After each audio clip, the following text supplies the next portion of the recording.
To make a bill, first you need to select the items of your customer, for example skewer,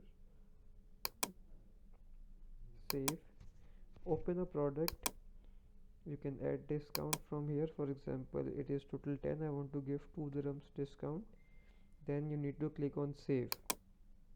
That's it. Like, open an item, for example drinks, water, save. That's it.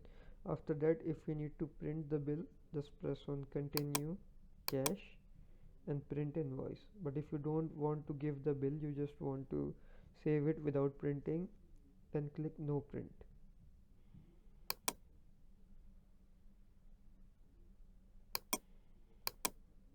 Same as if you want to make a bill in the bank transaction, you just select the items, open a product, click save, open a product, click save, continue, and then bank.